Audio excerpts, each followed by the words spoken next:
बलगल उला बिकमालिही कशफत दुजा बिजमालिही हसनत जमियो खिसालिही सल्लु अलैहि वालिही। बलगल उला बिकमालिही कशफत दुजा बिजमालिही हसनत जमियो खिसालिही सल्लु अलैहि वालिही। हे मानुष, निश्चयই তোমাদের জন্যে নবী জীবন সর্বোত্তম আদর্শ। সূরা আহজাব আয়াত 21। প্রিয় সুহৃদ, আসসালামু আলাইকুম। আপনার উপর শান্তি বর্ষিত হোক। আপনি জানেন নবী জীবন কোরআনের ফলিত রূপ। কোরআন বুঝতে হলে, কোরআনের গভীরে ডুব দিতে হলে নবী জীবনকে জানতে হবে। নবী জীবনকে যত গভীরভাবে অধ্যয়ন করবেন, নবী প্রেমে নিজের অন্তরকে যত প্লাবিত করতে পারবেন, তত আপনি কোরআনের দেমাগি ও কালবি অর্থাৎ বাস্তব ও পরাবাস্তব জ্ঞানের ছটায় চমকিত হবেন। কোরআনে ব্যক্ত ও সুপ্ত সব কথারই মর্মমূলে প্রবেশ করবেন। বিশ্বাসের স্তর থেকে আপনার উত্তরণ ঘটবে জানার স্তরে। এবারের রমজান কোরআন ও নবী জীবন অধ্যয়নের চমৎকার সুযোগ এনে দিয়েছে। বাসায় আপনি পাচ্ছেন অফুরন্ত সময়। এ সময় আপনি সোশ্যাল মিডিয়া, টিভি বা স্মার্টফোনে তাকিয়ে থেকে ভয়, আতঙ্ক, উৎকণ্ঠায় দিশেহারা হতে পারেন। আবার কোরআন ও নবী জীবনের আলোয় আলোকিত সমমর্মী মানুষ হয়ে হাজারো মানুষের আশ্রয়স্থলও হয়ে উঠতে পারেন। আতঙ্ক ঝেড়ে ফেলে আলোর পথে এগুলেই আপনি দুনিয়ায় সফল ও আখিরাতে সম্মানিত হবেন। নবী জীবন অধ্যয়নে আমাদের যাত্রা সহজ হোক, সফল হোক। আজকে আমরা শুনব নবী আগমনের পটভূমি। बलगल उला बिकमालिही कशफत दुजा बिजमालिही हसनत जमियो खिसालिही सल्लु अलैहि वालिही। बलगल उला बिकमालिही कशफत दुजा बिजमालिही हसनत जमियो खिसालिही सल्लु अलैहि वालिही। নবী জীবন শত ঘটনা। পটভূমি ঘোর অন্ধকার, আয়ামে জাহিলিয়ত, সর্বত্র অসহিষ্ণুতা, ঘৃণা, বিদ্বেষ, হিংসা, প্রতিহিংসা ও পাশবিকতার জয় জয়াকার। ধর্মের নামে অভিজাতদের সুরক্ষা দেয়াই ছিল পুরোহিতদের কাজ। তাই না ছিল সম্পদের নিরাপত্তা, না ছিল সম্মানের নিরাপত্তা, না ছিল জীবনের কোনো নিরাপত্তা। কথায় কথায় খুন, খুন আর খুনের বদলা খুন। শিশু কন্যাকে তপ্ত মরুতে জীবন্ত কবর দেয়া ছিল গোত্রীয় গর্ব। সাধারণ মানুষের জীবন ছিল দাসের জীবন, নারী ছিল ভোগ্যপণ্য।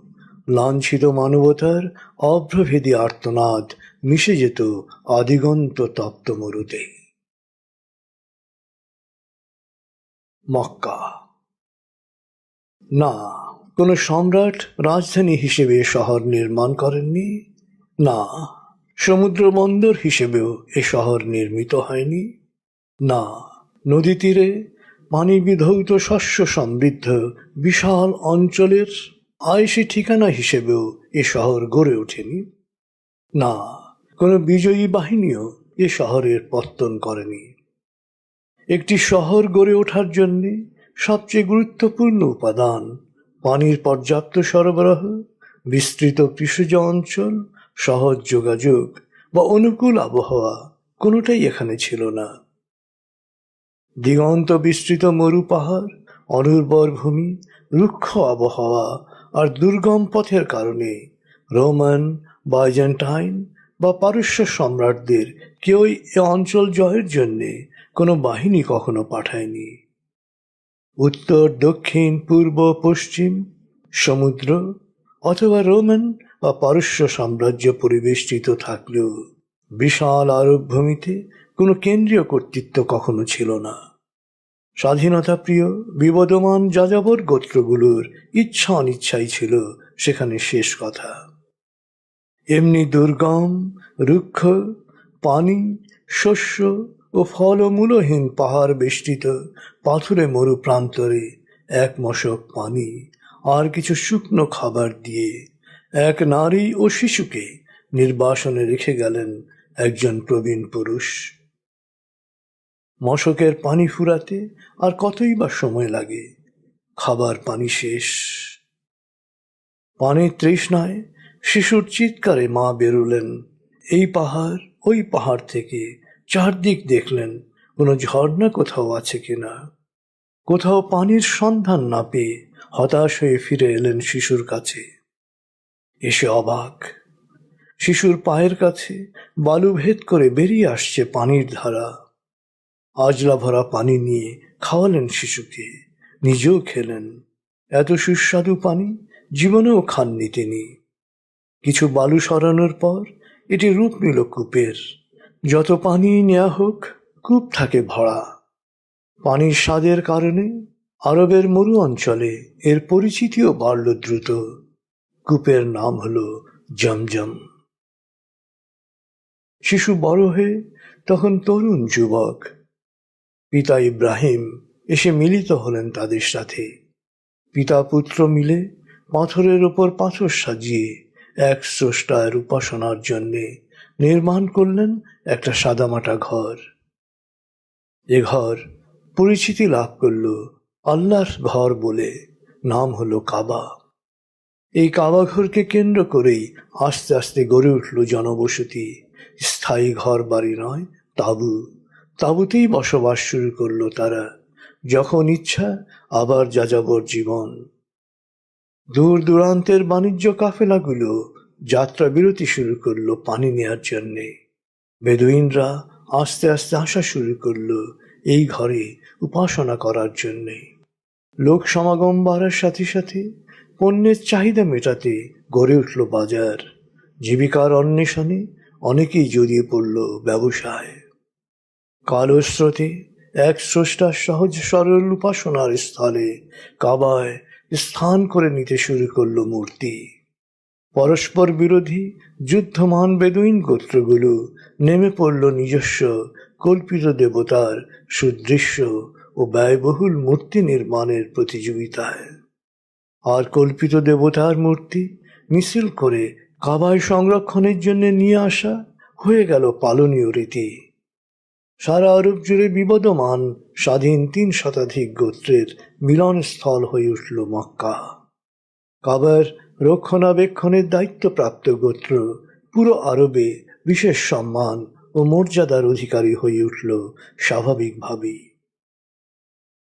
প্রজন্মের পর প্রজন্ম ধরে কাবার রক্ষণাবেক্ষণের দায়িত্ব পালন করে জুরহুম গোত্র। সে সময় মক্কা হয়ে গেল ইয়েমেন, সিরিয়া, হিরা, নজদ এর বাণিজ্য পথের মিলন বিন্দু।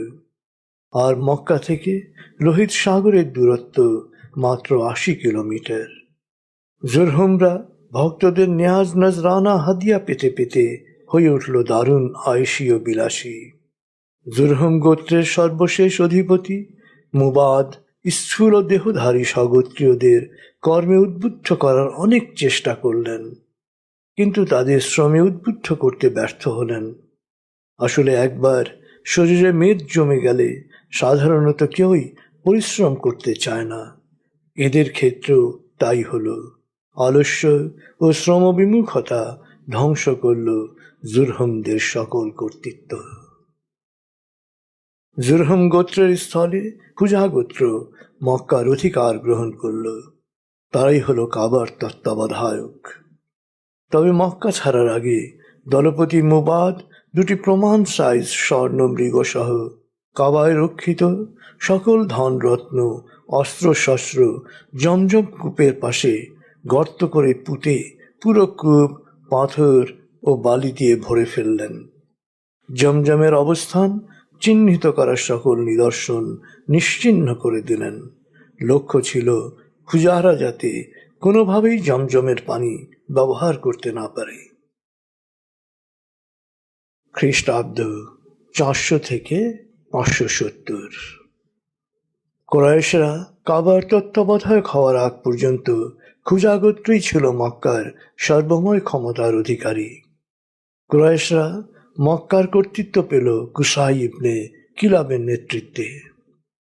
কুসাইয়ের জীবনও বেশ ঘটনাবহুল। শিশুকালেই কুসাইয়ের বাবা মারা গেলে তার মা কুদা গোত্রের রাবিয়া ইবনে হারামকে বিয়ে করলেন। রাবিয়া স্ত্রী সহ কুসাইকে নিয়ে গেলেন নিজ গোত্রে উত্তর আরবে ফিলিস্তিন সীমান্তে। নিজেকে রাবিয়ার সন্তান মনে করেই কুসাই সেখানে বেড়ে উঠলেন। তারুণ্যে তিনি জানতে পারলেন যে তিনি কুরাইশ গোত্রের কিলাবের সন্তান এবং তার ভাই কুরাইশদের দলপতি। কুসাই মক্কায় ফিরে এলেন, ভাইয়ের সাথে বসবাস শুরু করলেন। ব্যক্তিত্ব, জ্ঞান, বুদ্ধি, সাহস, দূরদৃষ্টি, উদারতার কারণে খুব অল্প সময়েই তিনি মক্কাবাসীর দৃষ্টি আকর্ষণ করতে সক্ষম হলেন। তিনি কাবার তত্ত্বাবধায়ক ও খুজা গোত্র প্রধান হুলাইল ইবনে হুবশিয়ার মেয়ে হুব্বাকে বিয়ে করলেন।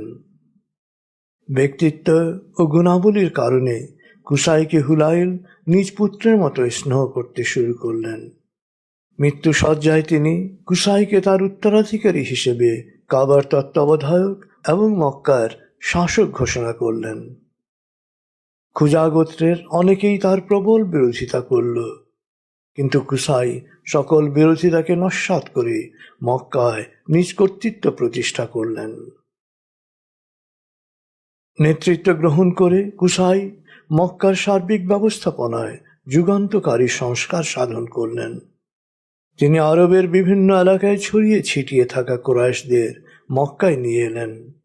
যে কোনো কাজ পরামর্শক্রমে সমবেত সিদ্ধান্তে করার জন্যে কাবার দূরে পরামর্শ ঘর দারুল নাদওয়া নির্মাণ করলেন। কার্যত তিনি গ্রিসের নগর রাষ্ট্রের আদলে মক্কায় অভিজাত নিয়ন্ত্রিত নগর রাষ্ট্রের পত্তন করলেন। তীর্থযাত্রীদের কাবা প্রদক্ষিণের জন্যে পর্যাপ্ত জায়গা রেখে কুসাই নেতৃত্বে আস্তে আস্তে স্থায়ী বাসস্থান নির্মাণ শুরু হলো। এর আগে মক্কায় সবাই তাঁবুতে বসবাস করত। তিনি অভাবী তীর্থযাত্রীদের নিখরচায় খাবার, পানি ও যত্নের স্থায়ী ব্যবস্থা করার লক্ষ্যে প্রতিটি কুরাইশ পরিবারে নির্দিষ্ট চাঁদা ধার্য করলেন। তীর্থযাত্রীদের জন্যে এই সেবার ব্যবস্থা করায় আরবে কুরাইশদের বিশেষ মর্যাদা সুসংহত রূপ লাভ করল। কুসাইয়ের পৌত্র হাসিমের সময় কুরাইশদের আর্থিক সমৃদ্ধি আরো বাড়ল। তীর্থযাত্রীদের মুগ্ধ করল তার আতিথেয়তা। ব্যবসায়ে ব্যাপক সাফল্য শুধু তার নিজেরই নয়, কুরাইশদের ভাগ্য বদলে দিল। তিনি শীত গ্রীষ্মের বাণিজ্য যাত্রায় কুরাইশদের প্রত্যেক পরিবারকেই সাধ্যমতো বিনিয়োগ করতে উদ্বুদ্ধ করলেন এবং বিনিয়োগ অনুসারে আনুপাতিক মুনাফা বন্টন নিশ্চিত করলেন। ব্যবসায়িক সাফল্যের ফলে কুরাইশদের মধ্যে ভোগবাদী, বিলাসী এক নতুন শ্রেণীর উদ্ভব ঘটল। হাসিমের পর তার পুত্র আব্দুল মুত্তালিব কুরাইশদের সার্বিক নেতা হলেন। আব্দুল মুত্তালিব ছিলেন বুদ্ধিমান ও পরিশ্রমী। সিকায়া ও রিফাদা অর্থাৎ তীর্থযাত্রীদের পানি ও খাবার ব্যবস্থাপনার দায়িত্ব আন্তরিকতার সাথে পালন করতে গিয়ে তিনি হিমশিম খেতে লাগলেন। তার তখন একটি মাত্র পুত্র। এক পুত্রকে সাথে নিয়ে দূরবর্তী অঞ্চলের অপর্যাপ্ত পানির কূপ থেকে মশক ভর্তি করে পানি এনে সুষ্ঠুভাবে কাবায় তীর্থযাত্রীদের পানির ব্যবস্থা করা অসম্ভব হয়ে পড়ল। কিভাবে পর্যাপ্ত পানির ব্যবস্থা করা যায়, এই চিন্তা তাকে আচ্ছন্ন করে ফেলল। পানি নিয়ে চিন্তা করতে করতে আব্দুল মুত্তালিব এক রাতে ঘুমিয়ে পড়েছেন। স্বপ্নে দেখলেন কেউ তাকে বলছে, খনন করো। তিনি বুঝতে পারলেন না কি খনন করবেন। পরপর 3 রাত একই স্বপ্ন দেখলেন, খনন করো। কিছুই বুঝলেন না তিনি। চতুর্থ রাতে স্বপ্ন দেখলেন কেউ তাকে বলছে, জমজম খনন করো। জিজ্ঞেস করলেন, কোথায় খনন করব? স্বপ্নেই তিনি এর খনন অবস্থান সম্পর্কে সুস্পষ্ট নির্দেশনা পেলেন। জমজমের অফুরন্ত পানির কিংবদন্তি সবাই জানত। আব্দুল মুত্তালিব পরদিন সকালে প্রবল উৎসাহে সাফা ও মারওয়া পাহাড়ের মাঝামাঝি স্বপ্নে নির্দেশিত স্থানে পুত্র হারিসকে নিয়ে খনন শুরু করলেন। তিনি গর্ত করছেন, পুত্র বালু উঠাচ্ছে। খননের শব্দ পেয়ে কোরাইশ গোত্রের লোকজন সেখানে জড়ো হয়ে খনন বন্ধ করতে বলল।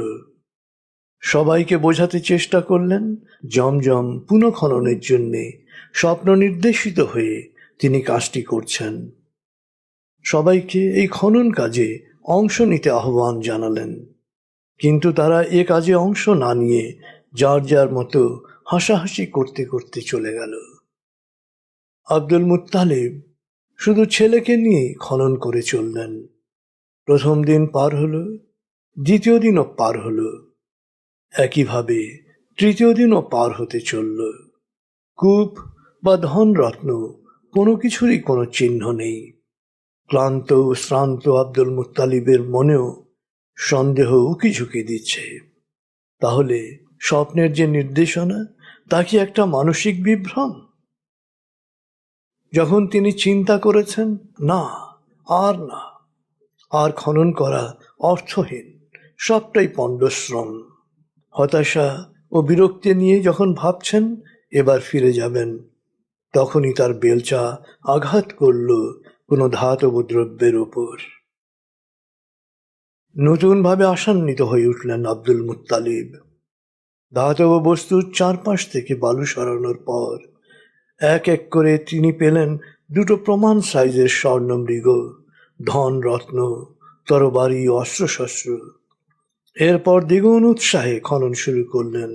কূপের মুখ খুলে গেল। আহ পানি, আহ জমজম, পিতৃপুরুষের কূপ, পানির আর অভাব হবে না। চিৎকার করে উঠলেন তিনি, আল্লাহ মহান।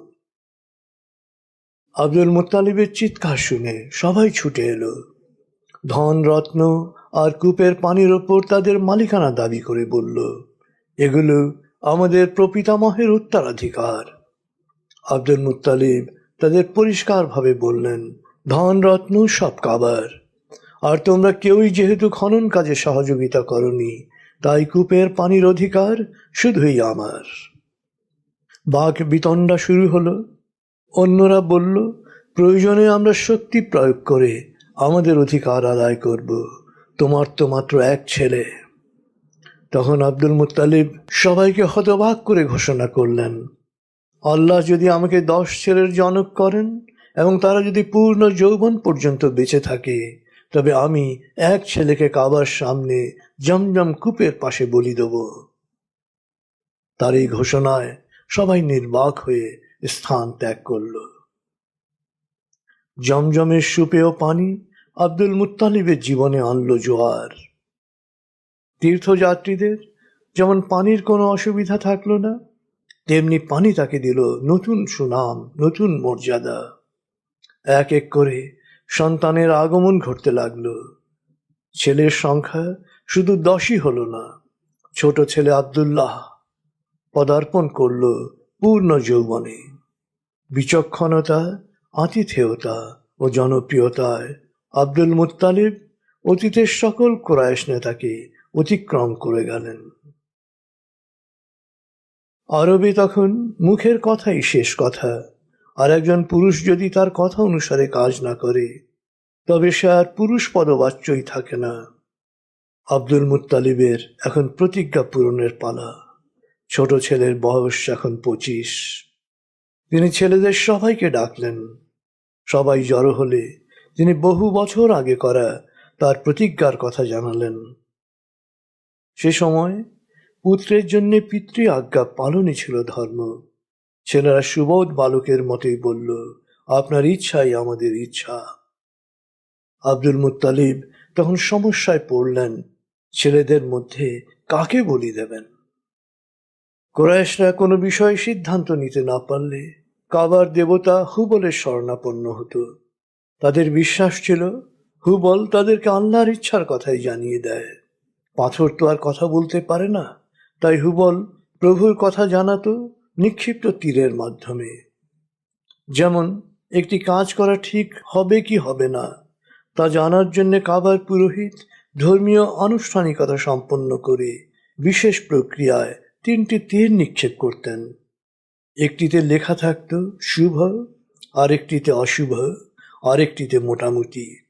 যে তীরটি হুবলের দিকে মুখ করে পড়ত সেটাকেই প্রভুর ইচ্ছা মনে করা হতো। নির্ধারিত দিনে আব্দুল মুত্তালিব 10 ছেলে সহ কাবার সামনে উপস্থিত হলেন। চারপাশে কুরাইশদের ভিড়। 10 ছেলের নামে 10টা তীর লিখে পুরোহিত তা যথারীতি নিক্ষেপ করলেন। দেবতা হুবলের দিকে মুখ করে যে তীরটা পড়েছে সেটা এখন তোলা হবে। ছেলেদের মধ্যে শুধু নয়, উপস্থিত সবার মধ্যেই এক উত্তেজনা, উৎকণ্ঠা আর পিন পতন নীরবতা। কার নাম ওঠে? তীর ওঠানো হলো। নাম লেখা আব্দুল্লাহ, আব্দুল মুত্তালিবের সবচেয়ে প্রিয় ও সুদর্শন সন্তান। পুত্রকে কাছে ডাকলেন তিনি। হাত ধরে নীরবে জমজম কূপের কাছে নিয়ে গিয়ে হাঁটু গেড়ে ঘাড় নিচু করে বসতে বললেন। আব্দুল্লাহ সেভাবেই বসলেন। আব্দুল মুত্তালিব খঞ্জর উঁচু করতেই যেন সবার সম্বিত ফিরে এলো। কয়েকজন দৌড়ে এসে হাত ধরে তাকে নিবৃত্ত করার চেষ্টা করল, কিন্তু তিনি বললেন, আমি আমার প্রতিজ্ঞা পালনে অটল। তারা বলল, প্রতিজ্ঞা পালনে বিকল্প কোনো পন্থা পাওয়া যায় কিনা তা আমরা চেষ্টা করে দেখি, অন্তত সে পর্যন্ত আমরা অপেক্ষা করি। এক্ষেত্রে পথ নির্দেশনা পেতে কোনো ভালো দৈবজ্ঞের শরণাপন্ন হতে তো কোনো দোষ নেই। আরবের সবচেয়ে খ্যাতিমান দৈবজ্ঞ মহিলা তখন বাস করতেন মদিনায়। তিনি পরিচিত ছিলেন কাহিনা নামে। সবচেয়ে দ্রুতগামী উঠে আব্দুল মুত্তালিবের প্রতিনিধি দল মদিনায় কাহিনার কাছে উপস্থিত হল। কাহিনা সব শুনে তাদেরকে পরদিন আসতে বললেন। পরদিন সবাই উপস্থিত হলে তিনি জিজ্ঞেস করলেন, তোমাদের ওখানে একজন অভিজাতের রক্তপণ কত? তারা বলল, 10টি উট। কাহিনা বললেন, ঠিক আছে, তোমরা আবার তোমাদের দেবতার কাছে যাও। এক তীরে আব্দুল্লাহ আর অপর তীরে 10টি উট তীর নিক্ষেপ করো। তীরে আব্দুল্লাহর নাম উঠলে আরো 10টি উট লিখে তীর নিক্ষেপ করো। এবারও তীরে আব্দুল্লাহর নাম উঠলে আরো 10টি উট লিখে আবার তীর নিক্ষেপ করো। যতক্ষণ পর্যন্ত তীরে উট না ওঠে ততক্ষণ পর্যন্ত উটের সংখ্যা 10টি করে বাড়াতেই থাকবে। মক্কায় ফিরে এলো সবাই। আবার কাবা প্রাঙ্গণে দেবতা হুবলের মূর্তির সামনে তীর নিক্ষেপের পালা। এক তীরে আব্দুল্লাহ আর অপর তীরে 10টি উট। তীর ছোড়া হলো। দেখা গেল তাতে আব্দুল্লাহর নাম। আরো 10টি উট। পরের বারও আব্দুল্লাহর নাম। আরো 10টি উট। এবারও তীরে আব্দুল্লাহর নাম। উটের সংখ্যা বাড়তে বাড়তে যখন 100-তে পৌঁছল তখন তীরে উঠল উট। জনতা উল্লাসে ফেটে পড়ল। কিন্তু আব্দুল মুত্তালিব তখনও নিশ্চিত নন এটা ঘটনাক্রম না প্রভুর ইচ্ছা। তিনি বললেন, এটা যদি প্রভুর ইচ্ছা হয় তবে 3 বার তীর নিক্ষেপ করো। 3 বারই যদি তীরে উট ওঠে তাহলে আমি মনে করব এটি প্রভুর ইচ্ছা, ঘটনাচক্র নয়। 3 বার তীর নিক্ষেপ করা হলো। 3 বারই তীরে উট উঠল। এবার সবাই উল্লাসে ফেটে পড়ল। 100 উট জবাই করা হলো আর আয়োজন করা হলো ভোজের। খাওয়া দাওয়ার পর মক্কার সবাই ইচ্ছে মতো নিয়ে গেল উটের মাংস। মক্কার নারীরা আব্দুল্লাহর প্রাণ রক্ষা পাওয়ায় যত না উল্লসিত হয়েছিল, হয়তোবা তার চেয়ে বেশি উল্লসিত হয়েছিল তার রক্তপণ 100 উট হওয়ায়। কারণ এর আগ পর্যন্ত অভিজাত পুরুষদের রক্তপণ 10 উটেই সীমিত ছিল। অবশ্য সুপুরুষ আবদুল্লাহর ব্যাপারে অভিজাত পরিবারের কোনো নারীরই আগ্রহের অভাব থাকার কথা নয়। বনু আসাদ গোত্রের খ্রিস্টান পণ্ডিত ওয়ারাকা ইবনে নওফলের বোন কোয়াতিলা কাবা চত্বরে আবদুল্লাহকে পেয়ে তাকে 100 উট উপঢৌকন সহ সরাসরি বিয়ের প্রস্তাব দিলেন। আবদুল্লাহ বিনয়ের সাথে বললেন, আমি এখনো বাবার অভিভাবকত্বে আছি। পারিপার্শ্বিক অবস্থা বিবেচনায় ও পুত্রের মানসিক ধকল কাটানোর লক্ষ্যে আব্দুল মুত্তালিব আবদুল্লাহর বিয়ের সিদ্ধান্ত নিলেন। তিনি আবদুল্লাহকে নিয়ে জোহরা গোত্রের গোত্রপতি ওয়াহাবের বাড়িতে গেলেন। তার কন্যা আমিনার সাথে পুত্রের বিয়ের প্রস্তাব দিলেন। ওয়াহাব সানন্দে রাজি হলেন। বিয়ে করে আবদুল্লাহ আমিনাকে নিয়ে ভাই আবু তালিবের ঘরে উঠলেন। আবদুল্লাহর বিয়ের দিন 74 বছর বয়সী আব্দুল মুত্তালিবও আমিনার চাচাতো বোন হালাহকে বিয়ে করলেন। আবদুল্লাহ আমিনার দাম্পত্য জীবন ছিল খুবই ক্ষণস্থায়ী। কয়েকদিন পরই পিতার নির্দেশে আবদুল্লাহ গ্রীষ্মকালীন বাণিজ্য কাফেলায় সিরিয়ার পথে যাত্রা করলেন। বৈরী আবহাওয়ায় তিনি অসুস্থ হয়ে পড়লেন। সিরিয়া থেকে ফেরার পথে মদিনায় তিনি শেষ নিঃশ্বাস ত্যাগ করলেন। কুরাইশদের সবচেয়ে সুদর্শন সৎ গুণাবলিতে ভূষিত যুবকের আয়ু 100 উট রক্তপণ দিয়েও 3 মাসের বেশি বাড়ল না। এমনকি জেনেও যেতে পারলেন না যে তিনি সন্তানের পিতা হতে যাচ্ছেন। নিয়তি যেন তাকে বাঁচিয়ে রেখেছিল আমিনাকে মা হওয়ার সুযোগ দেওয়ার জন্যে। পিতা ইব্রাহিম এক আল্লাহর উপাসনার জন্য যে ঘর নির্মাণ করেছিলেন, সেই কাবা কানুস্রোতে 3 শতাধিক কল্পিত দেবতার মূর্তির নিবাসে পরিণত হল। কিন্তু তা সত্ত্বেও কাবার প্রতি আরবদের আকর্ষণ দিনকে দিন বাড়তেই থাকল। প্রত্যন্ত অঞ্চল থেকে তীর্থযাত্রীদের আগমনও বাড়ল সমানতালে।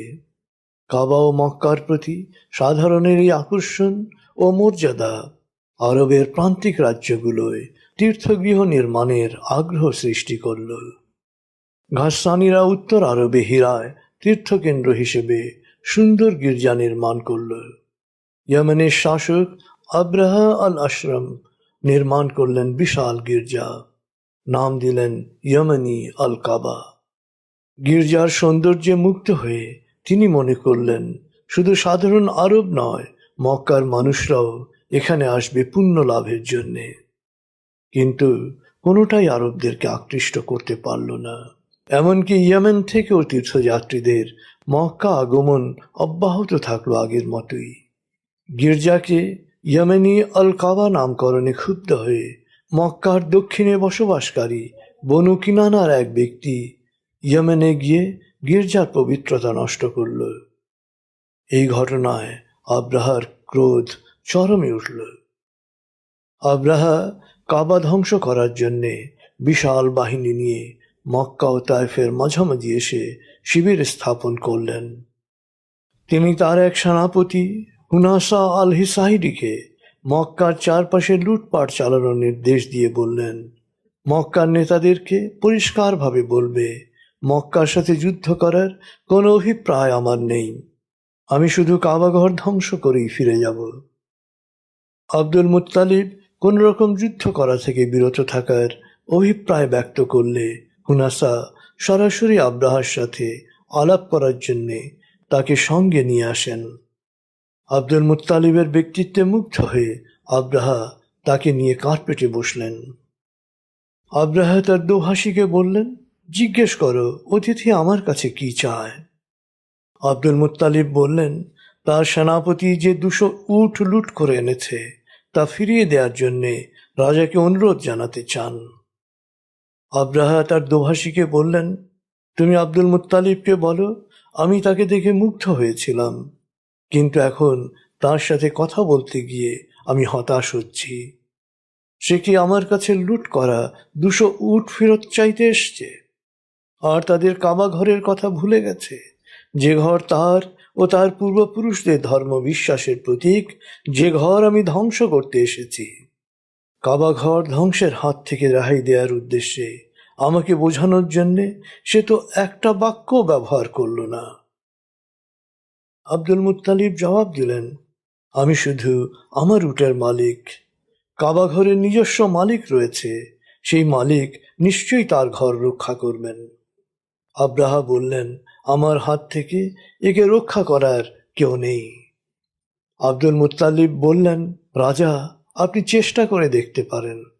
আব্দুল মুত্তালিব তার 200 উট নিয়ে মক্কায় ফিরে গেলেন। আব্রাহা বিশাল বাহিনী নিয়ে মক্কার উপকণ্ঠে আসার পর মাহমুদ নামের অগ্রবর্তী হাতিটি বসে পড়ল। তার পেছনে পেছনে অন্যগুলো। বিশাল হাতিটিকে উঠিয়ে দাঁড় করানোর জন্য সৈনিকদের সকল কসরত ব্যর্থ হল। এরপর ওদের মাথার উপর দিয়ে পাথরের তেজস্ক্রিয় কণা ফেলতে ফেলতে উড়ে গেল আবাবিল পাখির ঝাঁক। সমুদ্রের দিক থেকে আসা মরু ঝড়ে ভেসে এলো গুটি বসন্তের জীবাণু। গুটি বসন্তে আক্রান্ত হলো সৈন্যরা, ছড়িয়ে পড়ল তা মহামারীর মতো। সৈন্যদের অধিকাংশই মারা গেল বা পালিয়ে গেল। আহত আতঙ্কিত আব্রাহা অবশিষ্ট সৈন্যদের নিয়ে ফেরত যাত্রা করলেন। তার শরীরের অঙ্গগুলো এক এক করে বিচ্ছিন্ন হতে শুরু করল। রাজধানী সানায় পৌঁছে মারা গেলেন তিনি। পুরো ঘটনা এত আকস্মিক ও অপ্রত্যাশিত ছিল যে আরবরা বছরটারই নামকরণ করল হস্তি বছর। আব্রাহার হস্তি বাহিনীর বিপর্যয়ে বেদুইনরা নিশ্চিত হল কাবা পবিত্র ঘর, আর এর তত্ত্বাবধায়করা বহি আক্রমণ থেকে সুরক্ষিত। কুরাইশরা বিবেচিত হল ঈশ্বরের বরপুত্র রূপে। ধর্মীয় মিলনভূমির পাশাপাশি মক্কা পরিণত হল আন্তর্জাতিক অর্থনৈতিক কেন্দ্রে, সকল বাণিজ্য পথের সংযোগ স্থলে। কুরাইশ বণিক সিন্ডিকেটই নিয়ন্ত্রণ করতে শুরু করল আবিসিনিয়া, ইয়েমেন, পারস্য, সিরিয়া ও মিশরের বাজার। ব্যবসার পাশাপাশি নেপথ্য পুঁজির নিয়ন্ত্রকও ছিল তারা। বেদুইন গোত্রগুলো কুরাইশদের সাথে মৈত্রী বন্ধনকে করে ফেলল নিজেদের মর্যাদার মানদণ্ড। তাই পুরো বাণিজ্য পথ ছিল নিরাপদ। মক্কার উত্তরণ ঘটল পুরোপুরি বেনিয়া নির্ভর নগর জীবনে। বেনিয়া সমাজে ধন সম্পদ হয়ে উঠল মর্যাদা নির্ধারণের একক মানদণ্ড। তাই যাযাবর জীবনের গোত্রীয় সমমর্মিতাও হারিয়ে গেল নগর জীবনের স্বার্থকেন্দ্রিকতায়। বঞ্চিতের বঞ্চনা গেল আরো বেড়ে। দারিদ্র ও বঞ্চনার দিগন্ত বিস্তৃত রুক্ষ মরুতে মক্কা পরিণত হল ভোগ বিলাসিতার দ্বীপে। ব্যবসা আর মদ ও উদ্দাম ফুর্তির ইন্দ্রিয়জ সুখে ডুবে যাওয়া, এটাই হলো অভিজাত জীবন। আর এই ইন্দ্রিয়জ সুখের আগুনে ঘি হিসেবে ব্যবহার করা হতো কৃতদাসীদের। মক্কাবাসীদের আয়ের একটা বড় উৎস ছিল এই নিষ্ঠুর দাস ব্যবসা। কাবার চারপাশে প্রথম সারির ঘর ও বৈঠকখানাগুলো ছিল অভিজাতদের। সামাজিক মর্যাদা অনুসারে পরবর্তী সারির ঘর ও আবাসনের বন্টন। সবচেয়ে দূরবর্তী স্থানে বাস করত দাস ও সহায় সম্বলহীন মানুষেরা। একই গোত্রভুক্ত হলেও বঞ্চনার শিকার ছিল সম্বলহীন মানুষ। মক্কার অভিজাতদের বৈঠকখানায় সন্ধ্যা থেকে বসত মদ আর উদ্দাম ফুর্তির আসর। বয়স্করা বর্ণনা করত তাদের বাণিজ্য ভ্রমণের কাহিনী, সিরিয়া, বাইজেন্টাইন ও পারস্যের রাজাদের দরবারে তাদের ভ্রমণের ঘটনা বা গল্প। গল্প বলা, তা মনোযোগ দিয়ে শোনা ও অন্যের কাছে বলে বেড়ানোর ক্ষেত্রে আরবদের মেধা অতুলনীয়। তাই যে কোনো ঘটনা বা গল্প মুখে মুখে দূর মরুতে ছড়িয়ে পড়তেও সময় লাগত না, কারণ মক্কা তখন বহুজাতিক বাণিজ্য পথের সংযোগস্থল, আর বছরের বিভিন্ন সময়ে তীর্থ মেলা তো আছেই। কাবা চত্বরেও বসত ওই মাতলামি ও ফুর্তির আসর 3 শতাধিক মূর্তির পাথুরি দৃষ্টির সামনে। অভিজাতরা তাদের সকল স্বার্থের পাহারাদার মনে করত এই কল্পিত দেবতাদের। আরব মরুর যাযাবর গোত্রগুলো ছিল পরস্পর বিচ্ছিন্ন। খাবারের অন্বেষণে তারা গবাদি পশুর পাল নিয়ে এক স্থান থেকে যেত অন্য স্থানে। গজওয়া অর্থাৎ দলবদ্ধ হয়ে দুর্বল পক্ষের উপর আক্রমণ, মালামাল লুট আর প্রতিহিংসার মধ্যেই ডুবে থাকত তাদের জীবন। কিন্তু কেউই কুরাইশদের সাথে কোনো রকম ঝামেলায় জড়াতে চাইত না। তাই মক্কার অভিজাতদের জীবন ছিল নির্ভর, নিশ্চিত। আর কোনো ঐশী কিতাব বা নৈতিক বিধিবিধান সম্বলিত ধর্মের অনুপস্থিতি তাদের মানবিক অবক্ষয়কে দিয়েছিল চূড়ান্ত রূপ। অর্থই ছিল তাদের দেবতা, পিতৃপুরুষের সংস্কারই ছিল ধর্ম, আর অভিজাতদের স্বার্থ রক্ষা করাই ছিল কাবার পুরোহিতদের কাজ। রুক্ষ মরুবেষ্টিত মক্কা সম্পর্কে বাইজেন্টাইন বা পারস্য সাম্রাজ্যের অধিপতিদের তেমন কোনো আগ্রহ না থাকলেও কুরাইশরা সেখানকার খবরাখবর রাখত ব্যবসায়িক স্বার্থে। পুরো মধ্যপ্রাচ্যে তখন ধর্মের অবক্ষয়। রোমান ও পারস্য সাম্রাজ্য হাজার বছর ব্যাপী পারস্পরিক যুদ্ধে বিপর্যস্ত ও ধ্বংসোন্মুখ। কোনো কল্যাণ শক্তি বা মানবিক চেতনা বা সত্য ধর্মের অনুপস্থিতিতে দুই সাম্রাজ্যের সাধারণ মানুষও ছিল দাসত্বের নিগড়ে আবদ্ধ। ধর্মপ্রাণ খ্রিস্টান ও ইহুদিরা এই অবস্থা থেকে পরিত্রাণ পাওয়ার জন্যে অপেক্ষা করছিলেন একজন নবীর, যিনি তাদের ধর্মকে পুনরুজ্জীবিত করবেন। তারা আশা করছিলেন আরবে এমন নবীর জন্ম হবে তাদের গোত্রেই। ইহুদি ও খ্রিস্টান পণ্ডিতদের এইসব কথাবার্তা মক্কার কুরাইশদের অন্তরকে সন্ত্রস্ত করত সবচেয়ে বেশি।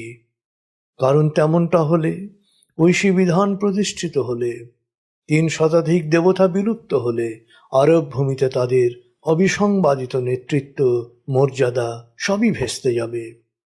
তাই সর্বকালের শোষকদের মতো মক্কার অভিজাতরাও ছিল সকল ঐশী ধর্ম ও নৈতিক বিধিবিধান বিমুখ। মক্কায় খ্রিস্ট বা ইহুদি ধর্মের যে কোনো ধরনের প্রচার ছিল নিষিদ্ধ। মক্কায় বসবাসকারী ইহুদি বা খ্রিস্টানরা ছিল দাস বা শ্রমিক, আর এদের আবাসনও নির্ধারিত ছিল মক্কার প্রান্তিক এলাকায়। তাদের ধর্ম সংক্রান্ত কানাঘুষা সীমিত থাকত তাদের মাঝেই।